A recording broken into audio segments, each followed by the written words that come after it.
On a un gros problème. Un abonné vient de se faire arnaquer 10 000 € par un gars se faisant passer pour moi. Tu peux faire quelque chose pour remonter la piste?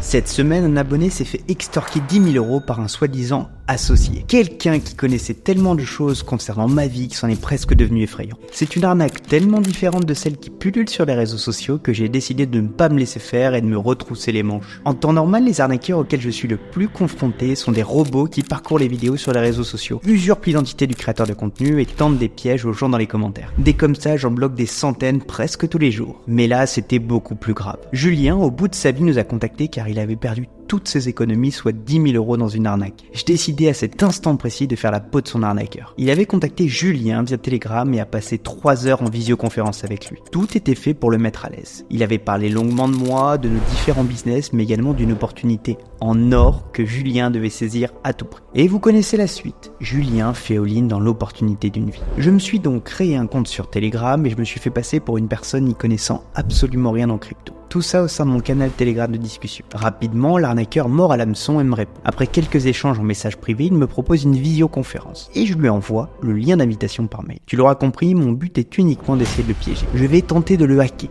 de m'introduire dans son ordinateur grâce à Terence, un ami de la famille. C'est lui qui confectionnera l'arme du crime. Un joli virus qui me permettra d'obtenir un maximum d'informations sur l'arnaqueur en question. Le seul moyen d'y parvenir est de faire ouvrir à cet arnaqueur une pièce jointe que je lui enverrai par mail. Le principe est simple. Avec le virus que je lui enverrai, je serai en mesure de récupérer un maximum d'infos sur cet individu, telles que son adresse IP, une photo prise par la webcam ou encore des captures d'écran. Concrètement, quand l'arnaqueur cliquera sur le fichier que je lui ai envoyé, il pensera que c'est notre réunion qui s'ajoutera directement dans son calendrier. Alors qu'en réalité, le virus très malin se déploie de manière complètement invisible. Alors oui, c'est osé, mais faute d'avoir une meilleure idée, c'est ce pourquoi nous avons opté. Sur un malentendu, nous ne faisons pas face à une lumière. Et là, bingo! Un certain Martin accepte de l'invitation pour une visio au lendemain. Tu te demandes probablement s'il a cliqué sur mon fichier. Serais-je ici à te conter cette histoire avec une pipe dans la main s'il n'avait pas cliqué dessus? Évidemment, l'appel de l'argent était trop fort pour qu'il ne clique pas sur la fausse invitation. À ce moment, je suis pris d'une décharge d'adrénaline lorsque mon portefeuille crypto est dans le vert. C'est rare. J'espère désormais que notre virus fera l'affaire et récoltera un maximum d'informations avant le lendemain pour confronter l'arnaqueur en visioconférence. Au final, j'ai tellement plus d'informations que ce que j'aurais pu espérer. Je sais désormais comment il fonctionne, mais également où il est localisé. Ce prénommé Martin résiderait à Hong Kong et serait aussi intouchable juridiquement. La belle affaire. J'ai aussi plusieurs photos prises avec sa webcam où on distingue un jeune de type caucasien dans la vingtaine.